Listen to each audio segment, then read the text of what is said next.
أعوذ بالله السميع العليم من الشيطان الرجيم. بسم الله الرحمن الرحيم. إن الحمد لله نحمده ولا إله إلا الله وحده لا شريك له وأشهد أن محمدا عبده ورسوله. قال ورسوله صلي ويسر لي أمري واحلل عقدة من لساني يفقهوا قولي ربي زدني علما أما بعد. Assalamualaikum warahmatullahi wabarakatuh. Alhamdulillah, sama-sama kita bersyukur kepada Allah SWT diberikan kekuatan, keizinan untuk sama-sama kita bersolat secara berjamaah. Alhamdulillah, kita duduk pada malam ini untuk sama-sama kita menghidupkan suasana tazkirah, ingat memperingati suasana-suasana yang digambarkan sebagai taman-taman syurga dan taman-taman syurga. Jadi tuan-tuan dan puan, kita telah pun melepasi 15 Syaban, malam itu Syaban depan. Maknanya kita ada kurang lebih 14 hari berbuang, ataupun 13 hari lagi untuk kita berhadapan dengan Ramadan. Jadi Ramadan sebenarnya tuan-tuan dan puan Allah, kalau kita tengok dalam sejarah, sebenarnya bulan Ramadan ini adalah merupakan bulan yang banyak peristiwa penting berlaku, iaitu peristiwa-peristiwa yang kita kritikal, seperti peperangan Badar berlaku pada bulan Ramadan. Kemudian juga pembukaan Kota Mekah yang berlaku pada bulan Ramadan. Itu juga kita lihat peperangan Ain Jalut, peperangan yang pertama menyebabkan tentera Genghis Khan kalah dengan di bawah tentera Islam. Pertama kali Genghis Khan kalah juga dalam bulan Ramadan. Peperangan yang hebat, hingga dirakamkan sebagai akal peperangan besar. Begitu juga dengan banyak lagi peristiwa lain yang kita gambarkan berlaku dalam bulan Ramadan. Dan ringkasnya, bulan Ramadan yang bakal kita hadapi adalah merupakan satu bulan perjuangan. Dan bulan itu adalah merupakan bulan yang diberkati, yang penuh dengan barakah. Malahan Allah SWT memuliakan bulan Ramadan berbanding dengan bulan-bulan yang lain. Tapi untuk sampai kepada bulan Ramadan, maka perlu kita sama-sama merasakan bahawa kita perlu mempersiapkan diri kita untuk berada dalam bulan Ramadan sebagai bulan perjuangan. Tambahan lagi sekarang kita melihat berbagai perkara, berbagai cabaran yang kita berhadapan dengannya pada hari ini, cabaran-cabaran yang besar. Kalau kita tengok di peringkat seluruh dunia, kita diserang oleh pandemik COVID-19, diserang pula oleh berbagai penyakit pelik yang berlaku. Hari ini kita melihat ramai kawan-kawan kita, saudara kita yang meninggal dunia secara tiba-tiba. Tak ada sakit, tak ada apa, tiba-tiba sakit jantung. Tak ada apa-apa, tiba-tiba berat kuat dalam kepala, meninggal dunia. Ramai kawan-kawan kita yang meninggal dunia muda-muda, 20-an pun ramai, 30-an pun ramai. Dan kita juga melihat cabaran-cabaran yang bakal menanti kita, contohnya cabaran ekonomi yang makin teruk pada hari ini. Jadi sebenarnya banyak lagi bencana-bencana yang bakal kita hadapi. Dan ini adalah merupakan satu tanda bahawa semakin kuat cabaran-cabaran tersebut, maka semakin kuatlah kita kata kebangkitan keimanan orang yang beriman. Orang beriman semakin susah, dia semakin dekat dengan Allah. Semakin susah, dia semakin kuat amalan dia, bukan semakin lemah. Dan kalau kita semakin lemah, maknanya iman kita tu ada masalah. Iman kita ada masalah. Allah uji kita dengan kesusahan-kesusahan. Dan Allah uji kita dengan kesusahan-kesusahan. Tetapi ujian itu tidak meningkatkan lagi iman kita kepada Allah, tidak lagi meningkatkan kita amalan kita. Maka sebenarnya ujian itu adalah merupakan satu yang kita bimbang menjadi sebagai satu bala, satu bencana.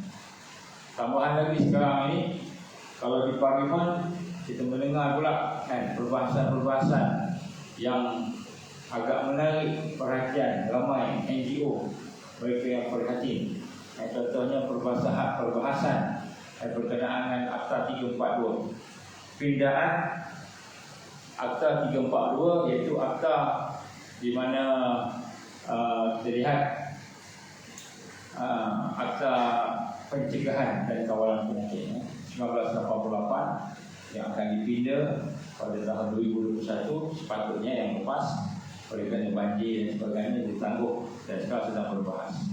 Yang mana ini juga satu perkara yang menarik tuan-tuan untuk kita tahu, kerana pindaan Akta 342 ini adalah merupakan satu pindaan yang mana keadaan kita kata negara kita ni akan jadi lebih parah lagi lah. Sebenarnya itu pandangan kebanyakan mereka yang melihat akta ini, kerana akta ini memberikan satu kuasa yang besar kepada Menteri Kesihatan dan kepada DG ataupun Director General, kepada Menteri KKM yang boleh memerintahkan atau melantik sesiapa yang dikatakan sesuai, mana-mana yang sesuai. Jadi sebenarnya akta ini juga satu yang perlu kita tahu. Contoh saya bagi sebut sini, Section 2 daripada akta pindaan ini, mereka boleh melantik mana-mana yang sesuai sebagai pegawai yang berkuasa, diberi kuasa. Dan pegawai yang diberi kuasa itu dalam Section 14A, dalam bahagian pengasingan dan juga dalam bahagian pencegahan. Dia menyatakan antaranya 14A-1, dia kata pegawai yang diberi kuasa boleh memerintahkan mana-mana orang daripada golongan, mana-mana golongan untuk yang telah dijangkiti dengan penyakit berjangkit atau yang dipercayai mempunyai penyakit-penyakit yang disyak saja, untuk ditahan atau dikuarantinkan dalam tempoh-tempoh mana-mana tempoh, mana-mana tempat, mana-mana tempoh. Jadi sebenarnya satu yang besar, kerana dia memberi kuasa pada seorang untuk nak memberi perintah kuarantin. Ini juga satu perkara yang luar biasa. Tidak ada panel seperti ISA. Kalau ISA ada panel dia, dan ini tak ada. ISA dari siasatannya, pihak polis dengan siasat ini tidak ada, tak perlu siasat, cukup dengan disyaki sahaja. Kemudian boleh ditahan dan kemudian boleh diperintahkan untuk dia dipasang peranti, alat peranti. Section 21A, 21A golongan 1 golongan banyak lah sebut sini tuan. Kalau tak perhatikan balik pindaan Akta 342 yang saya rasakan perlu untuk kita semak semula, kerana akta ini memberikan kuasa penuh, absolute power kepada DG dan pegawai yang dilantik tadi. Boleh syak aja seseorang yang dikata kami syak saja kamu dan ada penyakit berjangkit, maka boleh dikuarantinkan, tangkap, maksudnya diasingkan, dan kemudian boleh ditahan dalam tempoh berapa lama pun, tidak ada syarat-syarat untuk nak semakkan darah ke apa sebagainya, tidak ada syarat-syarat yang berkenaan. Jadi tuan-tuan Allah, ini juga antara perkara yang sedang berlaku di seluruh dunia, akta-akta sebegini lah. Jadi kita akan tengok balik. Dan kita lihat bagaimana keadaan bencana alam juga semakin lama semakin hebat. Hari ini kita mendengar, saya ada kawan-kawan daripada laut yang bagian marine ni, mereka menyatakan bahawa dalam kajian-kajian mereka di luar tanah, sebenarnya tanah Melayu ni ada siklon, ada taufan yang berpusing, taufan yang berpusing, atau kita kata puting beliung, yang mana dia belum masuk lagi. Kalau dia masuk ni memang berlaku banyak banjir, tanah runtuh dan sebagainya. Begitu juga kita dapati berlaku gegaran-gegaran bertambah-tambah. Setiap hari ada gegaran-gegaran yang baru berlaku di Indonesia, di sekitar laut China Selatan, sekitar laut Sumatera, begitu juga Selat Melaka dan sebagainya. Jadi tuan-tuan Allah, cabaran-cabaran kita lihat bencana-bencana, kesusahan semakin lama semakin besar. Dan kesusahan-kesusahan inilah sebenarnya adalah merupakan salah satu tanda bagaimana kita melihat satu kebangkitan yang besar juga akan berlaku. Ini yang kita gambarkan sebelum ini lah, insya-Allah. Jadi daripada apa yang saya sebutkan tadi, insya-Allah, maka kita juga melihat bagaimana kesusahan-kesusahan itu juga dikaitkan oleh mereka yang mengkaji itu dengan kedatangan Al-Masih Dajjal. Al-Masih Dajjal sebagaimana satu yang digambarkan sebagai fitnah yang paling besar. Fitnah yang paling besar. Ma baina khalqi Adam ila qiyamah sa'ah khalaqa akbaru min ad-Dajjal. Tidak ada satu pun makhluk atau tidak ada satu pun perkara yang dicipta oleh Allah SWT sejak daripada Adam sehingga hari kiamat yang ujiannya itu fitnahnya itu lebih besar daripada Nabi menggambarkan tidaklah seorang Nabi diutus selain daripada memperingatkan kaumnya terhadap yang seorang yang buta sebelah matanya dan pendusta. Dan ketahuilah bahawa Dajjal itu buta sebelah mata, sedang Rabb kamu tidak buta sebelah mata, dan tertulis di antara kedua matanya itu kafir, kafara. Jadi berdebat sini bagaimana Nabi mengingatkan tentang pendusta. Jadi ini perkara yang sedang berlaku pada hari ini, ibarat akan berlaku pendustaan yang cukup hebat. Saya mahu memetik satu hadis Nabi SAW, hadis sahih yang gambarkan tentang kedatangan Al-Masih Dajjal. Digambarkan kepada kita sesungguhnya 3 tahun sebelum munculnya Dajjal adalah waktu yang sangat sulit. Jadi kalau kita lihat kita sedang menempuh waktu-waktu saat-saat di mana satu abad, hampir satu abad ataupun sudah pun mula satu abad di mana kejatuhan Utsmaniyah di Turki, dan kita melihat bagaimana kronologi yang pernah saya sampaikan, seolah-olahnya mereka merancang untuk mengeluarkan raja ini. Maka digambarkan oleh Rasul sallallahu alaihi wasallam sesungguhnya 3 tahun sebelum munculnya Dajjal adalah masa waktu yang sangat sulit. Sangat sulit. Maknanya kalau Allah izin Dajjal datang dalam waktu-waktu yang terdekat, tahun-tahun yang terdekat ini, maka kita akan berhadapan dengan kesulitan. Nabi gunakan perkataan asyad yang sangat sulit, yang sangat sulit, di mana manusia akan ditimpa oleh kelaparan yang sangat. Ini masalah makanan. Kita dah dengar juga warning daripada pihak kerajaan tentang masalah food insecurity, keselamatan makanan. Akan berlaku kelaparan yang sangat, dan Allah akan memerintahkan pada langit pada tahun pertama untuk menahan sepertiga dari hujannya, memerintahkan bumi untuk menahan sepertiga dari tanam-tanamannya, dan pada tahun ketiga memerintahkan pada langit dan menahan 2/3 daripada hujan tadi, dan sehingga akhirnya 2/3 tumbuh-tumbuhan akan tidak tumbuh. Pada tahun yang ketiga sebelum dia keluar, semua air dari langit daripada air tanah akan ditahan oleh Allah Subhanahu Wa Taala. Dengan izin Allah tahan, maka tidak menyisihkan setetes air pun. Dan Allah memerintahkan bumi untuk menahan semua tanaman pun kering kontar, kebuluran. Maka setelah itu tidak jumpai satu tanaman hijau yang tumbuh, dan semua binatang yang berkuku akan mati kecuali yang tidak dikehendaki oleh Allah. Maka para sahabat bertanya, ya Rasulullah, apakah manusia akan hidup pada saat itu? Bagaimana manusia dapat hidup pada saat itu? Dengan tahlil, takbir dan tahmid, sama seperti makanan bagi mereka. Jadi kita lihat di sini Nabi menggambarkan kesulitan. Jadi rupanya kesulitan yang kita hadapi ini akan bertambah lama, bertambah sulit. Ini tidaklah termasuk kesulitan bencana sahaja, tetapi juga dia merupakan kesulitan yang termasuk daripada cabaran yang digambarkan oleh Rasul sallallahu alaihi wasallam, kesulitan itu. Saya nak sebut kat sini tuan-tuan, bagaimana antara kesulitan itu ialah contohnya pada tahun ini, sebagaimana yang saya sebut sebelumnya, akan berlaku satu pengisytiharan, iaitu pengisytiharan satu agama yang disebut Millah Abraham. Millah Abraham ini akan diisytiharkan, dan dia akan menyebabkan berlaku satu konflik pada orang Islam. Nak terima salah, tak terima pun salah macam itu.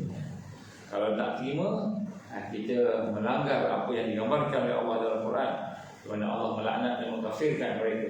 kerana mereka telah menjadikan Nasara Isa sebagai anak Tuhan, sebagai Tuhan, dan mensyirikkan Allah. Itu juga Nasara Yahudi mensyirikkan Allah bila dia menjadikan contohnya Uzair sebagai anak Tuhan, sebagai Tuhan, dan banyak lagi lah perkara. Jadi apabila kita ingin menggabungkan milah Abraham, Islam, Kristian dan Yahudi, maka dia akan membawa satu notasi, nota yang perubahan yang cukup besar, iaitu mensyirikkan Allah. Maka di situlah kalau tak bersama kita dikejar, kita dituduh sesat dan sebagainya. Kalau bersama pula kan kita sesat, nanti kafir, musyrik, jadi akan berlaku perpecahan-perpecahan. Inilah yang digambarkan oleh para ulama kita tentang bagaimana perlunya kita untuk membuatkan persiapan berhadapan dengan perkara tersebut. Antara persiapan-persiapannya saya nak mulakan dengan ayat Allah Subhanahu Wa Taala, tuan-tuan, ayat surah Mumtahanah ayat 1. Sebahagian daripada saya bacakan ayatnya agak panjang. Ya ayyuhallazina amanu la tattakhizu aduwwi wa aduwwakum awliya tulquna ilaihim bil mawaddah wa qad kafaru bima ja'akum minal haqq. Ila akhir ayat. Allah gambarkan kepada kita, wahai orang beriman, la tattakhizu aduwwi wa aduwwakum. Janganlah kamu mengambil musuh-musuhku, musuh Allah, dan juga musuh-musuh kamu itu kan sebagai apa? Sebagai kawan-kawan, sebagai teman-teman rapat. Dengan cara kamu kan menyampaikan kepada mereka berita-berita ataupun maklumat-maklumat rahsia orang mukmin. Orang beriman ni dia ada idea ataupun dia ada perkara yang dirahsiakan, maka kita sampaikan pula maklumat-maklumat itu kepada orang yang memusuhi Islam. Allah gambarkan jangan, kerana itu adalah merupakan pengkhianatan kepada Allah, Islam dan umat Islam. Dan dengan sebab kamu mempunyai hubungan yang baik dan kasih mesra yang ada di antara kamu dengan mereka, jadi kita pula tak cukup sekadar baik-baik, buat baik, tetapi berkasih mesra. Maknanya kita rapat dengan dia. Mungkin sampai peringkat kita rasa dia tu sebagai orang yang akan membantu kita, memberi kemenangan kepada kita. Jadi kita lihat bagaimana keadaan Allah gambarkan akan berlaku satu masa orang yang beriman itu, orang Islam, berbaik-baik dengan musuh. Akan sampai satu masa, dan dah sampai pun pada hari ini. Dan bukan saja itu, mereka akan memberi maklumat pula, memberi maklumat, berita-berita yang rahsia orang-orang mukmin. Dia ceritakan pula orang mukmin ni begini.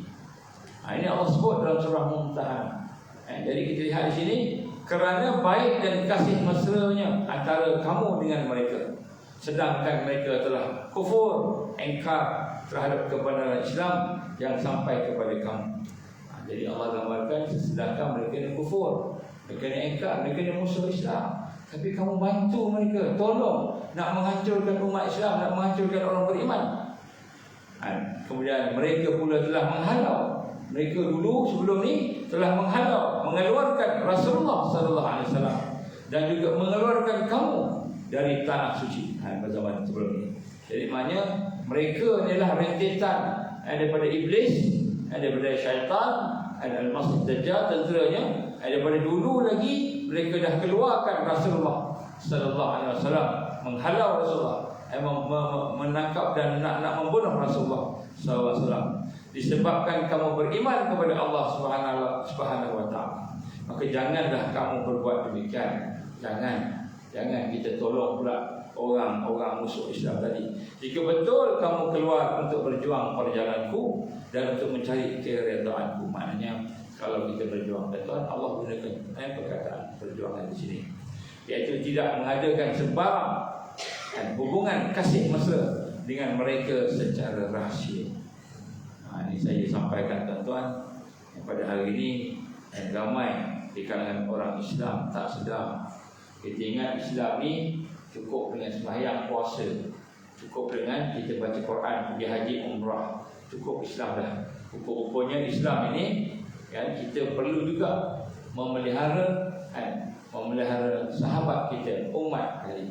Jangan kita mengadakan hubungan rahsia dengan mereka dalam rangka untuk nak bersama dengan musuh. Maka Allah mengatakan, sedangkan aku amat mengetahui akan apa yang kamu rahsiakan dan apa yang kamu zahirkan. Jadi Allah tahu. Kalau kita buat apa-apa, Allah tahu. Dan kita tahu umat Islam dalam lemah hari ini. Jadi mereka nak buat jahat, Allah Maha mengetahui. Dan ingatlah, sesiapa di antara kamu yang melakukan perkara yang demikian, maka sesungguhnya telah sesatlah ia dari jalan yang benar. Jadi siapa yang bersekongkol dengan musuh Islam, musuh-musuh Islam yang ada di depan kita, yang kita tahu dia musuh, tapi dan kita menjadikan pula diri kita sebagai pembekal maklumat rahsia orang beriman kepada mereka tadi, maka Allah gambarkan sesungguhnya telah sesatlah ia dari jalan yang benar.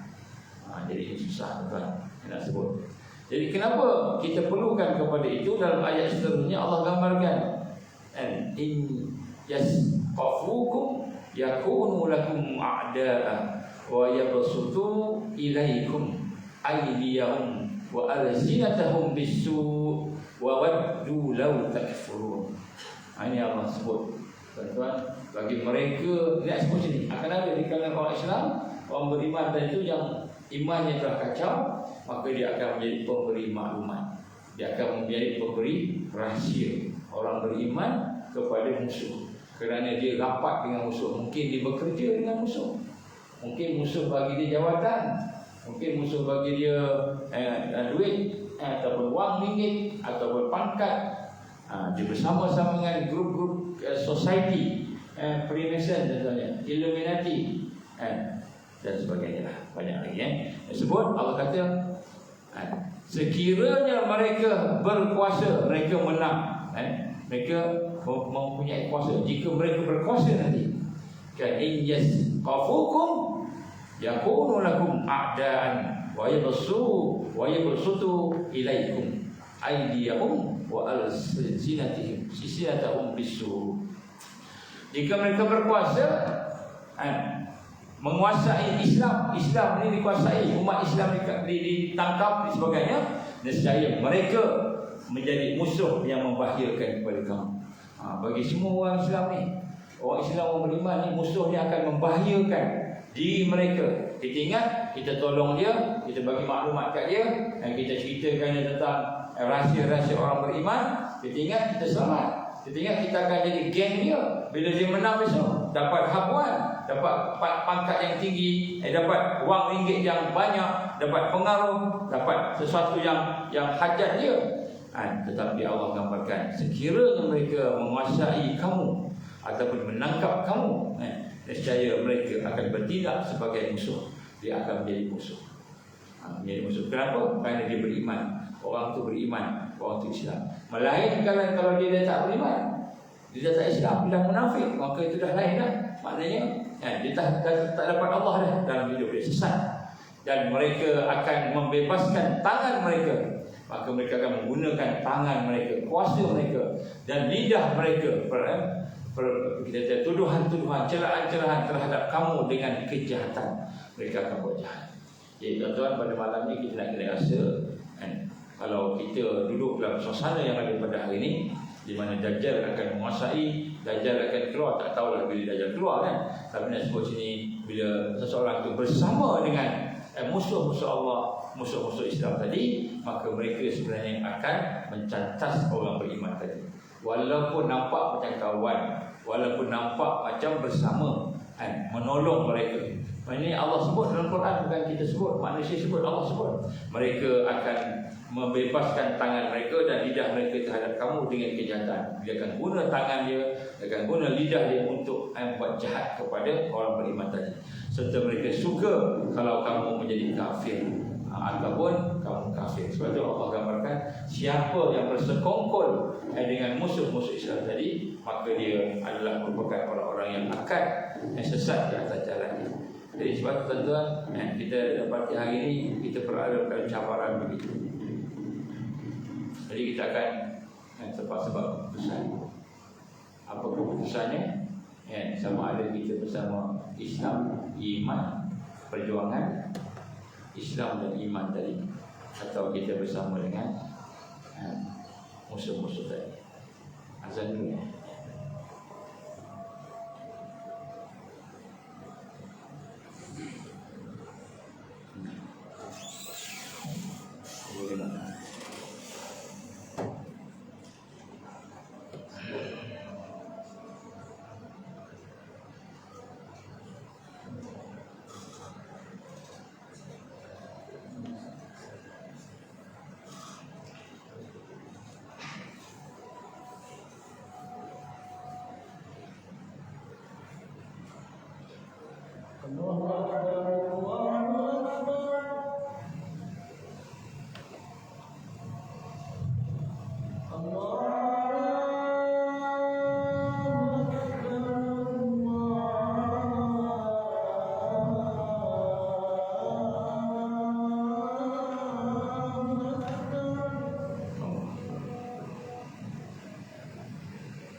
Alhamdulillah, tuan-tuan.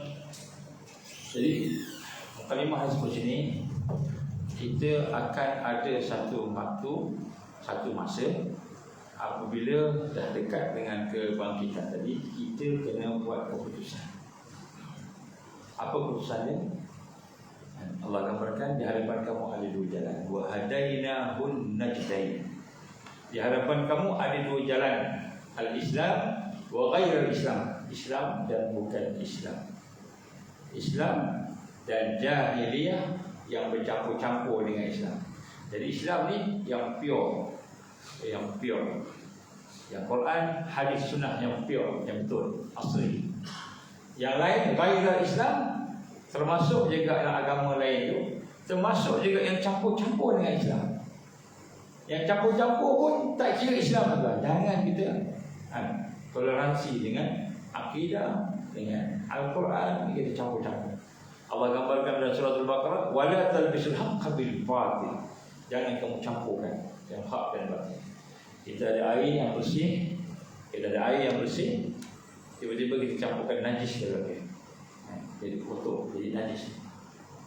Jadi sebab tu tuan-tuan, kita kena buat keputusan. Sebab tu bulan Ramadan, bulan untuk latih kita buat keputusan. Ini kata perjuangan. Apa perjuangannya? Kita nak hidup bersama dengan kekuatan. Sebab Allah perintahkan kita hidup bersama kekuatan. Satu je cara nak berhadapan dengan mendapatkan bencana Dajjal. Satu je cara. Tak ada cara lain. Sebagaimana yang Allah gambarkan melalui Rasulullah hadis Imam Ahmad dan juga beberapa yang lain. Ketika mana Dajjal itu keluar pada Yaumul Khalas. Satu hari Nabi duduk dengan sahabat-sahabat, Nabi kata, kamu tahu tak Yaumul Khalas? Yaumul Khalas 3 kali Nabi sebut. Sahabat bertanya, apa dia? Ya Rasulullah, Yaumul Khalas ni dia boleh dimaksudkan sebagai hari pembersihan pun ia juga, ataupun hari penghabisan pun ia juga. Yaumul Khalas. Apa dia Yaumul Khalas? Hari ketika Dajjal keluar, maknanya kemuncak kita kata ujian dia. Maka pada hari itu dalam hadis yang lain, dan dengan beberapa orang Islam pecah 3. Yang pertama, yang takut lari masuk hutan, selamatkan diri dia saja. Dia fikir keluarga dia, diri dia. Dia tak berjuang apa, tak bersiap apa nak selamat diri. Yang ini binasa, kata Nabi. Golongan pertama binasa. Golongan yang kedua, yang bersama dengan arus, dia buat pilihan nak bersama dengan arus yang dibawa oleh Dajjal. Maka hari ini binasa. Yang ketiga ialah mereka yang membawa ahlinya ke belakang dia dan menyonsong, mengikuti, berdepan dengan arus yang dibawa oleh Dajjal tadi, berjuang. Sehingga ada di kalangan mereka yang ajalnya dekat, maka matinya syahid al-akbar, syahid yang paling besar. Ataupun umurnya panjang, dia akan sisa-sisa daripada mereka, kata Nabi, akan diberikan kemenangan oleh Allah. Menang. Jadi Nabi bagi pilihan kat kita, satu je pilihan. Kalau tidak mahu binasa, iaitu mesti bersama dengan orang beriman, orang Islam, berjuang. Kalau tak berjuang, Yaumul Khalas, hari di mana umat Islam akan habis. Umat beriman akan dihabiskan dengan kedatangan Al-Masih Dajjal. Ya, sebab itu tuan-tuan, maka apakah langkah persiapan untuk kita berhadapan dengan pemilihan? Sebab itu bulan Ramadan jangan nampak bulan puasa sahaja, bulan untuk kita nak ibadah sahaja, tapi bulan nak bersama dengan kebenaran. Sebab itu digambarkan oleh para ulama itu, kita bahawa puasa itu contohnya ialah sebagai hafsun nafs. Hafsun nafs, kita menjaga nafsu kita, mempenjarakan nafsu kita, istilahnya. Maka satu sahaja persiapan kita digambarkan oleh Allah dalam surah Al-Anfal. A'udzubillahi minasyaitonir rajim. Wa'iddu lahum mastata'tum min quwwah wa min ribatil khair turhibuna bihi aduwallahi wa aduwakum wa akharina min dunihim la ta'lamunahum Allahu ya'lamuhum wa ma tunfiqu min syai' fi sabilillah yuwaffa ilaikum wa antum la tuzlamun. Sadaqallahu azim. Untuk berhadapan dengan bencana Dajjal, fitnah paling memuncak. Semua fitnah digabungkan, ekonominya, kita kata kehidupannya, kesehatannya, makanannya, minumannya, bencana alam, semua bergabung tadi, fitnah tadi. Maka Allah gambarkan satu je persiapannya, iaitu wa'iddu lahum mastata'tum min quwwah, dan persiapkanlah diri kamu untuk menentang mereka musuh yang menceroboh tadi dengan segala jenis kekuatan yang dapat kamu sediakan daripada pasukan berkuda yang lengkap sedia.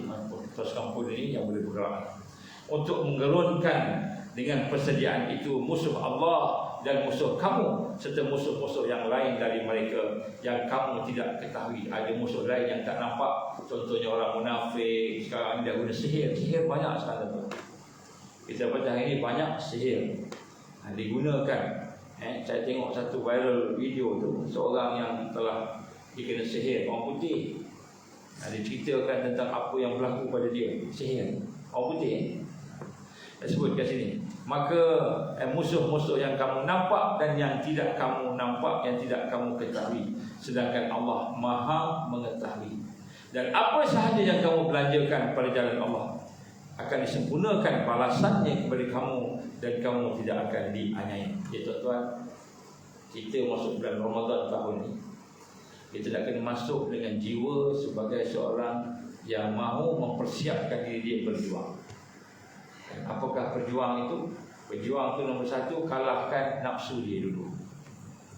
Al-mujahid man jahada nafsahu fi ta'atillah. Seorang yang berjuang itu dialah orang yang boleh kontrol diri dia untuk taat pada Allah. Ini kita tuan-tuan tengok Kalau kita tidak buat yang itu, maka kita akan habis tewas. Maka para mukmin diperintahkan oleh Allah menjadi kuat.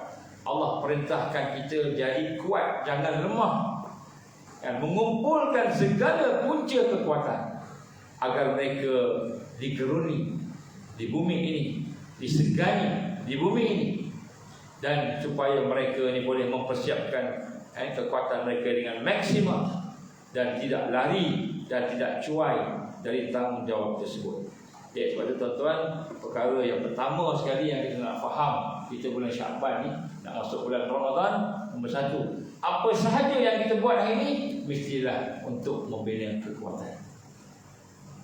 Sembahyang tak cukup dengan kita rasa aku dah boleh sembahyang berjemaah, aku dah boleh bersembahyang sama-sama di masjid, di surau. Tak cukup andainya solat itu tidak membina kekuatan pada kita. Baca Quran tak cukup sekadar baca Quran, boleh khatam bulan Ramadan sampai 3 kali, 4 kali, 10 kali khatam dalam bulan Ramadan. Tak cukup sehingga Al-Quran itu tidak membina kekuatan kita. Tak cukup. Puasa pun sama. Jadi ini yang digambarkan. Persiapan untuk berhadapan dengan kebangkitan, persiapan untuk berhadapan dengan Al-Masih Dajjal yang akan keluar. Maka itu mereka yang hanya ikut saja harus, mereka pasti tewas. Pasti tewas. Dan sebab itulah tujuan untuk mempersiapkan kekuatan itu antaranya ialah supaya perasaan musuh gerun, dan dengan perasaan itu mereka akan dikalahkan. Mereka akan dikalahkan. Jadi apa kekuatan yang kita nak? Ada beberapa jenis kekuatan. Yang pertama saya sebut kat sini, sekadar masa yang singkat ini. Yang pertama sekali ialah kekuatan akal, kekuatan intellectuality, IQ kita. Kekuatan akal yang dicipta pada hari ini oleh Allah Subhanahu Wa Taala kepada kita, yang wajib kita maksimalkan. Sebab itulah tuan-tuan, kita lihat kenapa hari ini musuh-musuh boleh berjaya, kerana mereka menguasai banyak akal-akal yang ada, ilmu-ilmu yang ada. Contohnya manusia boleh terbang tinggi. Bukan boleh terbang tinggi sebab dia ada DNA tentu tak, kerana akal dia, fikiran dia. Boleh menyelam beratus kaki, beratus meter dalam dasar lautan dengan kapal selam, kerana kekuatan akal mereka. Boleh membina bangunan yang mencakar langit, boleh membina weapon of mass destruction, senjata-senjata yang boleh menghancurkan, boleh membina senjata-senjata racun, biological weapon, chemical weapon, sehingga orang tak perasan kita sedang diserang. Jadi hari ini yang pertama sekali kita ingin membina kekuatan akal kita. Kekuatan akal ini bagaimana kita nak kena buang tabiat buruk yang melalaikan dan melemahkan akal. Contoh, kita terperangkap dengan bahan-bahan yang merosakkan akal kita. Kita kena buang. Kita terperangkap dengan perkara yang melalaikan kita, internet. Internet kita kena jaga Kita punya komunikasi kita punya telefon kita punya media kena jaga ni, dia brainwash akal kita. Kita tak perasan. Rupanya kita bukan lagi memimpin, kita dipimpin oleh media. Apa media sebut semua betul, walaupun sebenarnya banyak kerosakan di situ. Akal. Dan apakah kekuatan akal itu? Kekuatan akal itu hendaklah bersama dengan kefahaman Islam yang sebenar. Kefahaman Islam yang sebenar sebagai fikratuna, kefahaman kita. Jadi kekuatan fikrah dengan akal yang bersih tadi terhadap ajaran Allah Subhanahu Wa Taala akan membina kekuatan yang sebenar. Tuan-tuan, kekuatan akal yang diikat dengan Islam, yang diikat dengan iman. Satu ketika Nabi sallallahu alaihi wasallam menggambarkan kepada orang ramai tentang dia pergi ke Palestin, pergi naik ke langit yang paling tinggi Sidratul Muntaha, patah balik ke Palestin, patah balik ke Mekah satu malam. Maka datanglah orang-orang musyrikin jumpa dengan Abu Bakar As-Siddiq radhiyallahu anhu. Datang kat sana Abu Bakar, dia kata, "Engkau ni kawan Muhammad, betul? Engkau ikut Muhammad, betul? Apa yang Muhammad cakap kau percaya, betul?" Maka dia kata, "Semalam tadi ni Muhammad cakap, dia kata dia pergi Palestin semalam, kemudian dia naik ke langit paling tinggi, paling atas sekali, jumpa Tuhan, kemudian patah balik sampai ke Mekah semula dalam keadaan satu malam. Engkau boleh percaya? Logik ke tak logik?" Tentu dia kata akal. Kalau akal yang berdasarkan sains, insya-Allah kufur. Kalau akal yang berdasarkan sains, kufur. Mana boleh daripada Mekah pergi ke Palestin, perjalanannya berapa jam, berapa hari, berapa minggu. Ini pergi satu malam, naik ke langit yang tinggi, yang paling tinggi, patah balik. Kan? Kalau ikut akal yang diikat dengan sains, insya-Allah kufur. Ini saya masukkan akal tadi, bukan akal yang diikat dengan sains, tapi akal yang diikat dengan Quran, akal yang diikat dengan sunnah Nabi, akal yang diikat dengan keyakinan kita kepada Allah.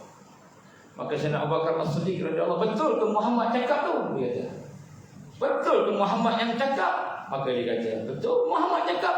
Tujuan musyrikin tu cakap dengan Abu Bakar supaya Abu Bakar tak percaya lah. Abu Bakar ni cerdik. Dia seorang cerdik. Level ni bukan level orang biasa-biasa ni. Hakim. Dia seorang yang level hakim. Orang yang berfikir cerdik. Abu Bakar As-Siddiq radhiyallahu anhu. Maka apa kata Abu Bakar? Akal, kekuatan akal. Kalau Muhammad yang cakap begitu, lebih daripada itu pun aku percaya. Lebih daripada itu pun aku percaya. Ini peristiwa Isra Mi'raj. Kita hari ini tak berdepan dengan tu, tuan-tuan. Kita belum lagi disuruh pilih. Kamu nak pilih Muhammad ke? Kamu nak pilih Al-Masih, pemimpin ni, Dajjal ni. Kamu nak pilih mana? Nak pilih Quran ke? Kamu nak pilih sains ke? Bukan kata Quran bertentangan dengan sains, tidak. Tapi bila berlaku pertembungan, kena ambil Quran. Al-Iman, ini akal. Akal bersih. Tuan-tuan, macam mana bangkit akhir zaman? Kita bangkit akhir zaman bukan sebab kekuatan sains kita, teknologi kita, tapi digambarkan oleh Rasul sallallahu alaihi wasallam. Kebangkitan akhir zaman, kemenangan di akhir zaman adalah semata-mata Allah akan zahirkan pertolongan Dia. Pada masa itu orang beriman yang lemah, orang beriman yang minoriti, orang beriman yang dikepung daripada segala sudut, orang beriman yang berada dalam keadaan susah, dengan bencananya, dengan tuduhannya, dengan berbagai perkara. Maka orang beriman ini diberikan oleh Allah ma'unahnya, pertolongannya, diberikan oleh Allah karamahnya, kemuliaannya yang boleh mencari keadaan. Allah bagi kekuatan dan kemenangan sebagaimana yang diberikan oleh Allah SWT kepada tentera-tentera Badar. Tentera Badar ikut logik habis, tuan-tuan. 1000 orang lawan 313 orang. 1000 orang tu komplit dengan dia punya senjatanya, pedangnya, panahnya, komandonya, machinery, tentera machinery Khalid Al-Walid, tentera-tentera yang diubah. Machinery terlalu hebat, kuat. 313 orang sahabat-sahabat, hanya 8 bilah pedang. Ada 8 bilah pedang sahaja dalam tentera Badar. Yang lain cuma pakai pelepah Pelepah kayu je. Ambil pelepah saman, dia buat macam pedang macam itu, dia buat macam kayu lah. Pelepah sama berapa kuat sangat tuan-tuan. Pukul pun tak sakit. Tuan-tuan, Allah hantar malaikat 8,000 malaikat bersama dengan tentera Badar. Dalam sirah digambarkan tak sempat bawa nak pukul, bukan nak cantas kepala, nak bawa nak pukul kan, kepala dah boleh lah. Malaikat dah cantas. Mereka yang datang dengan bertanda, kata Rasulullah. Ini pertolongan Allah. Begitu juga akan berlaku di akhir zaman macam itu. Tetapi adakah kita layak untuk dapat pertolongan Allah? Layak ke tak layak? Ini yang sebut sini. Sebab tu kita pertama, akal kita ni perlu dibebaskan dari kefahaman-kefahaman yang telah menyesatkan kita.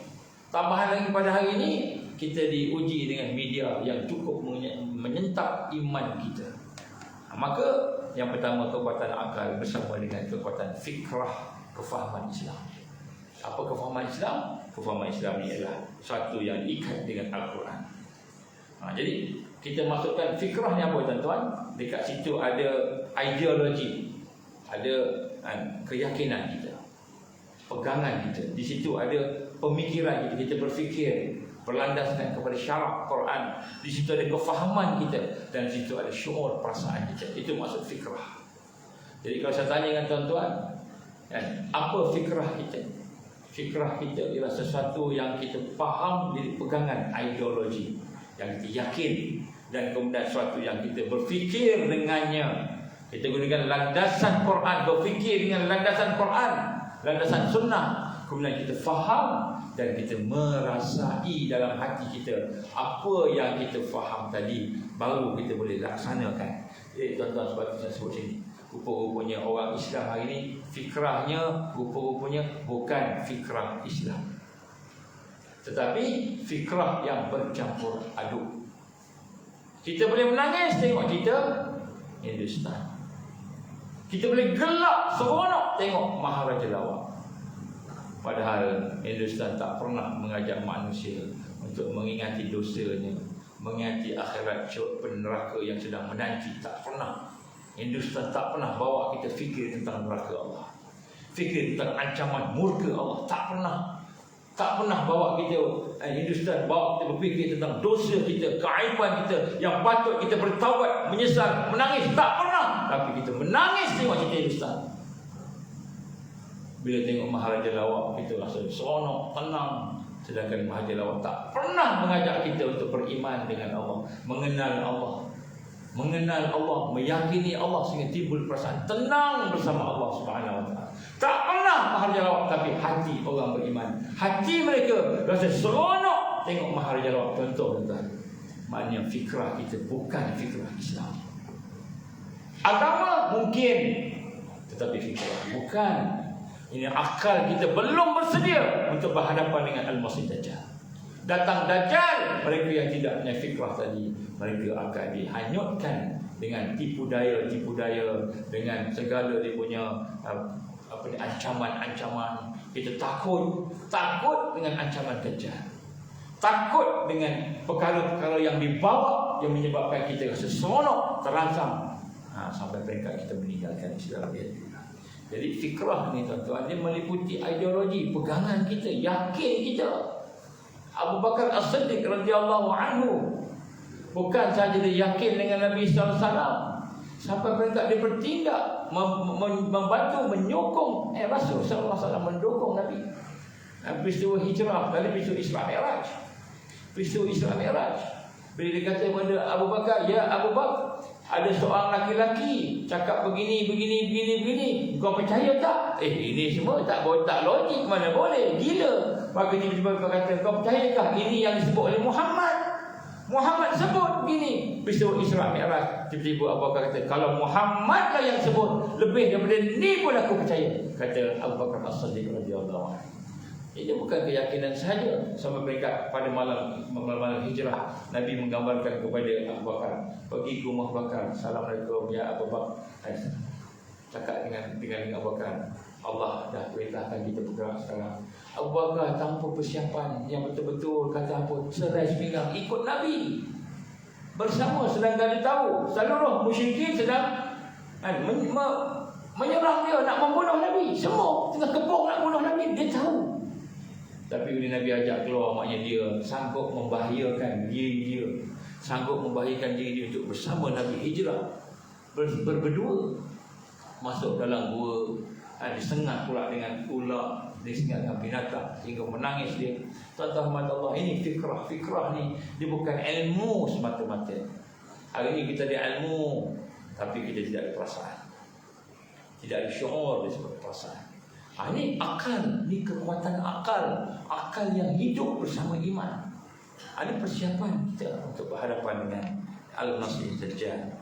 Sebab tu dia sebut dekat sini, apakah fikrah kita, kefahaman kita. Ini istilah yang sangat berkuasa, istilah yang sangat powerful lah bahasa Inggerisnya, menjelaskan kepada satu tahap kefahaman dalam agama Islam yang meliputi ideologinya, pemikirannya, kefahamannya dan perasaannya, syuur. Bila berlaku yang ini semua ni, barulah itulah fikrah, itulah kefahaman dia. Kalau tak, dia orang Islam tapi dia seronok dengan yang bukan Islam. Itu yang Allah tegur kita. Afatu'minuna bi ba'dil kitab wa takfuruna bi ba'd. Apakah kamu beriman kepada sebahagian kitab dan kamu kufur kepada sebahagian kitab yang lain? Ini persiapan pertama, tuan-tuan, akal. Sebab itu kita kena tengok balik hati kita ni di mana hati kita ni. Pemikiran kita, kefahaman kita, pegangan kita di mana? Kalau bersama Quran, bersama Islam, alhamdulillah, ini kekuatan nombor 1.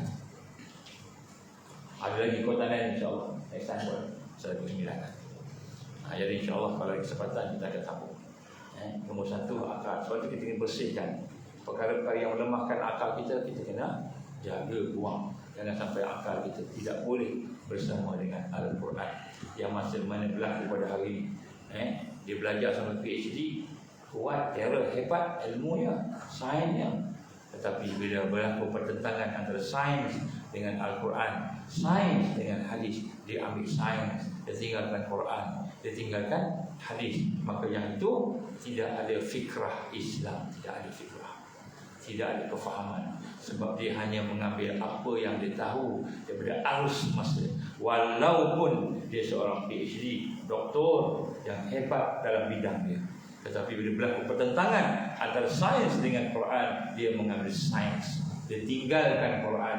Quran kata, hadis kata setiap penyakit ada ubat, tiba-tiba dia kata ada penyakit tak ada ubat. Contoh, yang menyembuhkan Allah, kata Quran, tak, yang menyembuhkan ubat. Tuan-tuan mata Allah, ini sains bertentangan dengan akidah. Ini arus yang ada pada hari ini. Jadi kita tengok ramai tak bersedia, walaupun sembahyang lebam-lebam dahi dia sujud pada Allah, pergi Mekah, umrah, haji banyak kali, tetapi rupanya fikrah dia bukan fikrah Islam. Fikrah dia fikrah sekular, fikrah liberal, fikrah yang memisahkan iman dan juga dunia dan akhirat, pisah. Datang Dajjal habis, InsyaAllah. Jadi kita doakan supaya kita termasuk dalam golongan orang-orang yang beruntung. InsyaAllah bila Dajjal datang, kita dapat membina kekuatan kita. InsyaAllah. InsyaAllah kekuatan akal saya sebut yang pertama pada hari ini dengan ringkas. InsyaAllah ada kekuatan-kekuatan yang lain. InsyaAllah kalau ada kesempatan kita akan sambung. Aku liqali hadza astaghfirullahalazim li wa lakum. Wabillahi taufiq wal hidayah. Assalamualaikum warahmatullahi wabarakatuh. Subhanallahumma wa bihamdika asyhadu an la ilaha illa anta astaghfiruka wa atubu ilaik. Bismillahirrahmanirrahim. Innal insana lafi khusr illa alladziina aamanu wa 'amilus shalihaati wa tawassaw bil haqqi wa tawassaw bis sabr.